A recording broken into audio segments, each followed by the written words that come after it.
Hey everyone, welcome to today's episode of Old Huang's Reluctant Daily Life. Let's see how this hero from the National Security Department has to spend money to get the enemy to send upstairs.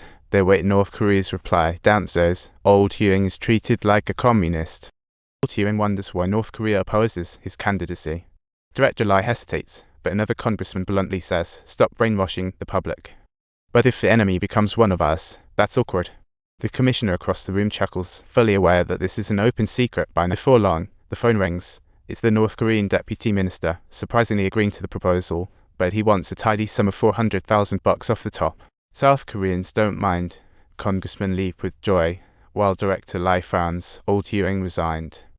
Old Huang's barely contained anger is brewing, and at the hotel, he finds an uninvited guest at the door, hoping to demand some answers.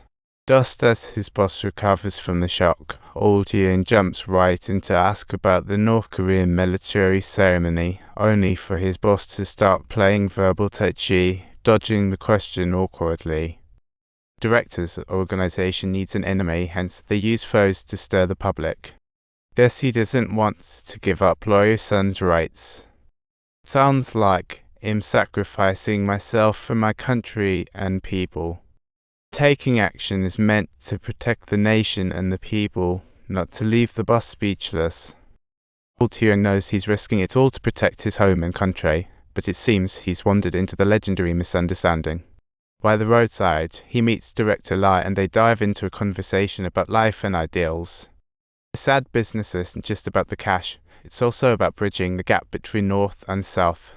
You were intending to say all of that, weren't you? Otherwise, how could we possibly plan to fight and win this battle successfully? But Director Lai says it's too late. The army is on the move. With that, he marches off, leaving Old Huang in a bit of a pickle. He reminds him, though, this is no solo mission. Their last chance is right here in front of them. A few days later, they find themselves back at the North Korean conference hall facing General Kim Jong-il. Old Huang raises concerns about armed protests, noting they could complicate elections further.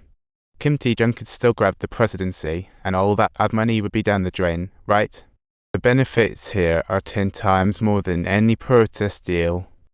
Listening to their persuasions, the general decides to hear a third opinion, calling in all parties involved. The commissioner argues that pulling back now would only invite trouble, and no one can be trusted.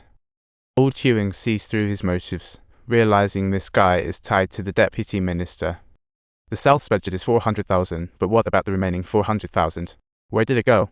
In a country ruled by an authoritarian regime, this is definitely not just bad news.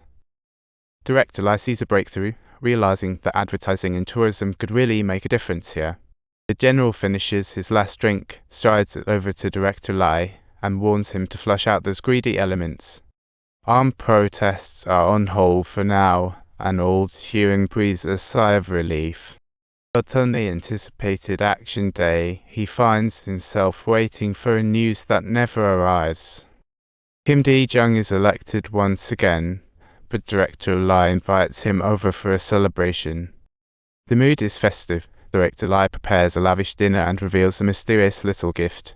When Old Huang opens it, it's a tie rack with boundless righteousness written on the back. They toast together, discarding personal interests for the hope of unity.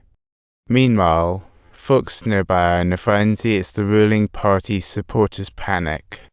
If information regarding the North Korean protests leaks out, those involved will find themselves in deep trouble and face the consequences. Old Huang contacts the media overnight and reveals his agent identity. It's entirely to minimize trouble for others, yet he himself remains utterly clueless about it. Even though Old Huang is having a grand old time at the hotel, everything's quietly falling apart. The door swings open, and the city director bursts in, holding a newspaper that leaves Old Huang dumbfounded.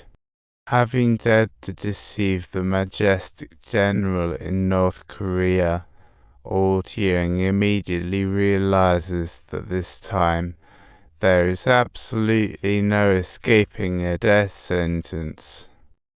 Director Li's hand trembles on the gun, but he finally refrains from pulling the trigger, feeling a kinship with old Huang. Out of frustration, he forcefully clears everything off the table. We're out of time. The party doesn't know yet. We need to act fast, he tells old Huang. He gives old Huang a North Korean officer ID, aiding his escape.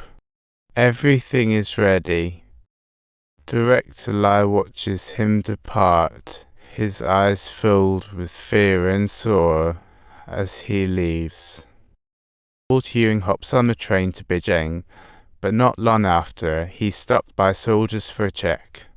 Producing this ID, the soldier instantly goes from tough guy to respectful guard.